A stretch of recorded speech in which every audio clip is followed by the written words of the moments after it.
ప్రభునామానికి మహిమ కలుగునుగా. ఎందరికీ నా హృదయపూర్వక వందనాలండి. బాగున్నారు కదా మీ అందరు?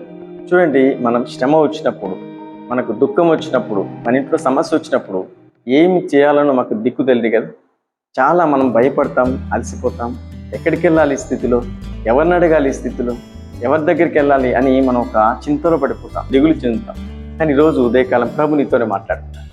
ఎక్కువ శ్రమలో ఉన్నావా, ఎక్కువ ఇబ్బందులు ఉన్నావా, ఎక్కువ కరువులో ఉన్నావా? అయితే మోకరించి బహుగా ఆయన స్తోత్రం చెప్తాం. మీరు అనొచ్చు, ఏంటయ్యా శ్రమలో ఉన్నప్పుడు ఎలా స్తోత్రం చెప్తాం, శ్రమలో ఉన్నప్పుడు ఎలా ఆరాధిస్తాం, ఆ దుఃఖంలో ఆ వేదనలో ప్రభువుకు మహిమ ఎలా చెల్లిస్తాం అని మీరు అడగొచ్చు. అదే మర్మం అండి. ఆ కష్టంలోనే, ఆ దుఃఖంలోనే, ఆ వేదనలోనే నువ్వు స్తోత్రము స్తుతులు చెల్లించినప్పుడు, ప్రభువును హృదయపూర్వకంగా ఆరాధించినప్పుడు దేవుని కార్యములు మీ ఇంట్లో అద్భుతంగా జరిగించబడతాయి. అందులోని చాలామంది క్రైస్తవులు పడిపోతున్నారు. శ్రమ రాగానే ప్రార్థన ఆపేస్తారు, దుఃఖం రాగానే ఇక ఆరాధన ఆపేస్తారు. అదే అద్భుతమైన ఆ మర్మం మీరు తెలుసుకోండి. ఈరోజు నీ జీవితంలో కార్యం జరగకపోవడానికి కారణం ఏంటి తెలుసా? వెంటనే ప్రార్థన ఆపేస్తాం, వెంటనే స్తుతి ఆపేస్తాం. ఒక మాట మీకు జ్ఞాపకం చేస్తాం. కీర్తన 118వ కీర్తన 28వ వచనం, నీవు నా దేవుడవు, నేను నీకు కృతజ్ఞతాస్తుతులు చెల్లించుతాను. నీవు నా దేవుడవు, నిన్ను ఘనపరిచదు. అద్భుతమైన మాట అండి. నిన్ను ఘనపరుస్తాను. ఏదొచ్చినా ప్రభువును ఘనపరచడం మానకూడదు. చూడండి, యెహోషాపాతు మీదకి 3 గుంపులు వచ్చినప్పుడు దేవుడు ఒకటే చెప్పాడు, మీరు ఆయుధం ధరించకండి, ఆయుధం చేత పట్టుకోకండి.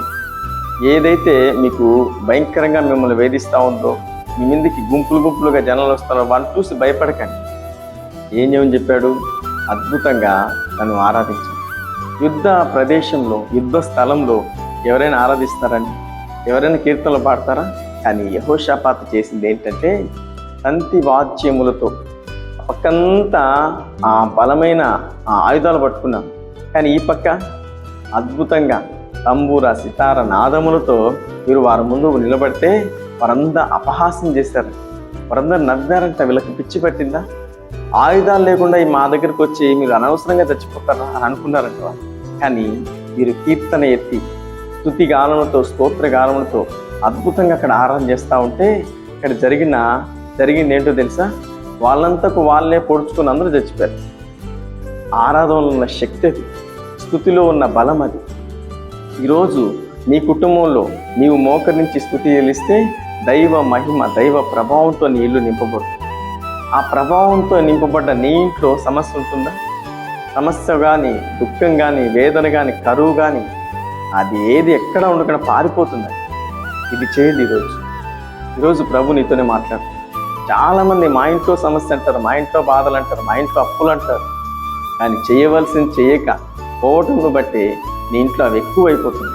కానీ ఈరోజు నీ ఇంట్లో స్తుతి బలి, స్తుతి ధ్వని పెరగా, స్తోత్ర బలులు పెరగా, స్తుతి ఆరాధన పెరగా.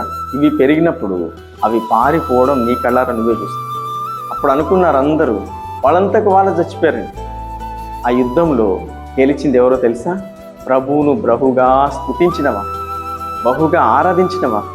ఈరోజు నీ ఇంట్లో సమస్య పోవాలంటే, అప్పులు పోవాలంటే, కరువు పోవాలంటే, దుఃఖం పోవాలంటే, వేదన పోవాలంటే ఒక్కటే, దానికి మందేంటో తెలుసా? నీ నోట వచ్చే స్తుతి ధ్వని. మోకరించండి, కుటుంబం అంతా కలిసి స్తుతించండి. ఘనకార్యములు, ఆశ్చర్యకార్యములు ప్రభువు నీ ఇంట్లోనే జరిగించబోతున్నాయి. అతి కృప ప్రభు మనకందరికీ దయచేయనుగా.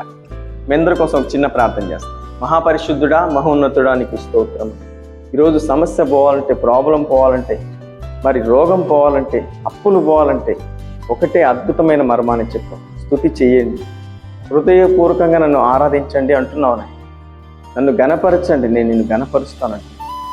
ప్రతి బిడ్డలు ఈ మర్మం తెలుసుకొని ఆ ప్రకారంగా చేయనట్టు మంచి మనసు కలిగించమని ప్రార్థిస్తాను.